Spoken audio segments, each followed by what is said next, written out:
A paz do Senhor a todos, pastor Jair Serrão, estou em Paropebas, na cidade de Jardim, nona etapa, e estou com a palavra de Deus, e eu estou aqui hoje com esse texto de Efésios capítulo 3, versículo 14, né? Por esta causa me ponho de joelho perante o Pai, o nosso Senhor Jesus Cristo.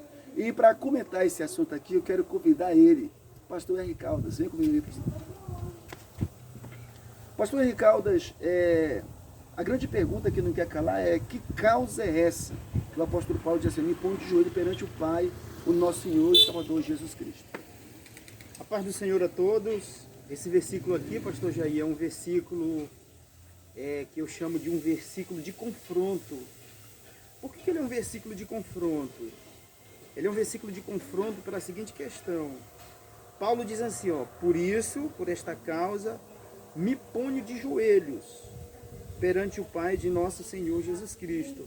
Se lermos esse versículo isolado do seu contexto, do que Paulo está falando, vai ficar até um pouco difícil de entender o que ele quer dizer. Mas se a gente ler o versículo 13, que faz parte do contexto aqui do capítulo 3, o versículo 13 diz assim, portanto vos peço que não desfaleçais nas minhas tribulações por vós, que são a vossa glória. Aí na sequência ele diz, por causa disso, por causa de quem? Por causa da igreja. Paulo está escrevendo à igreja de Éfeso, e no capítulo 3 aqui, versículo 13, ele vai fazer menção das tribulações que ele enfrentava. Só que essas tribulações de Paulo não são tribulações diminutivas, são tribulações em grandes proporções. Por exemplo, as perseguições, a falta de apoio, as lutas que ele enfrentava no campo missionário, fome, nudez, como ele faz um relatório em Coríntios, né, quando ele escreve para a igreja de Corinto. E aqui ele está dizendo que ele fazia um pedido para a igreja não desfalecer, ou seja, ele não queria ver a igreja triste, desanimada, ou quem sabe até desistir, alguns irmãos desistirem por causa das tribulações de Paulo. Então, nesse contexto aqui, ele diz que por causa disso, ou seja, por causa da igreja, em favor da igreja, ele se colocava diante de Deus, fazendo uma intercessão diante de Deus pela igreja, para não ver a igreja desanimar, para não ver a igreja desfalecer. Então é aqui que eu chamo que esse texto é um texto de confronto com os dias que nós estamos vivendo. Porque hoje, pastor Jair, tem obreiros que têm a maior facilidade, de entristecer a igreja com suas práticas. E Paulo intercedia que a igreja não deveria desanimar por causa das tribulações dele. E isso preocupava Paulo. O que preocupava tanto Paulo? Porque ele não queria ver a igreja estagnada, puxar o freio de mão e parar no tempo por causa da tribulação dele, das tribulações, das lutas que ele enfrentava. Só que hoje nós vemos pastores, ministros, pregadores, pessoas do alto escalão que têm títulos e nomes, que eles não se importam de ver a igreja. Tem muitos pastores que até conhecem o estado da igreja, vê que a igreja está desanimada, vê que a igreja está parada, vê que não está mais acontecendo nada com a igreja, e nem por isso eles se importam. Então, quando Paulo aparece aqui no cenário escrevendo a Éfeso, a igreja que estava em Éfeso, ele tinha preocupação de não ver uma igreja desanimada. Ele queria ver a igreja caminhando, ele queria ver a igreja marchando a passos largos na vitória. Mas não uma igreja desanimada. Porque uma igreja desanimada, ela rende o quê, pastor Jair?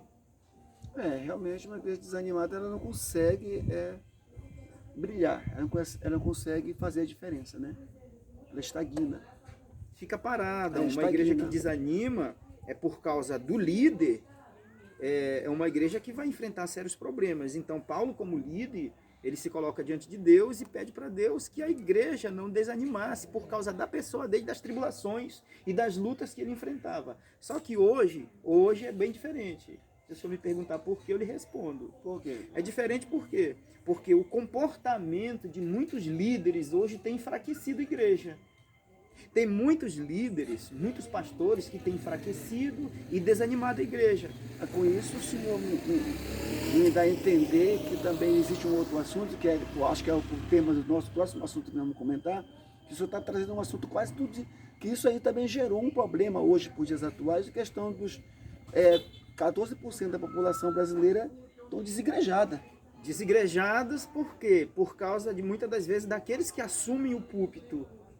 O comportamento deles é um comportamento totalmente ao contrário à ortodoxia bíblica, à ortodoxia cristã, daquilo que nós estamos acostumados a ver. Só que aqui Paulo está dizendo que ele não queria que a igreja desistisse por causa do perfil dele, por causa da tribulação dele, das lutas que ele enfrentava, e não queria ver a igreja desanimada com isso. Só que hoje nós encontramos, como tem muitos líderes que não se importam, tá vendo a igreja parada, tá vendo a igreja desanimada, tá vendo a igreja puxou o freio de mão, não tá fazendo mais nada, mas nem com isso ele desperta. Então, por isso que eu falo que é um texto de confronto, pastor, porque Paulo ele está confrontando os dias que nós estamos vivendo, porque Paulo fala que, além das tribulações que ele enfrentava, pesava a cada dia sobre ele a responsabilidade pelo cuidado das igrejas de Deus, a preocupação pela igreja, pelo rebanho. Só que hoje a gente não vê isso. Tem muitos pastores que estão preocupados com eles. Pessoal. E não se importa com a igreja. Tem pastores que, infelizmente, a igreja não suporta, a igreja não aceita. E tem igreja muito desanimada por causa do comportamento do líder que está... É isso aí. Na próxima vez nós vamos voltar com outro vídeo, já trazendo um outro conteúdo, tá bom? Um abraço a todos. Pastor, muito obrigado pela sua atenção. Valeu.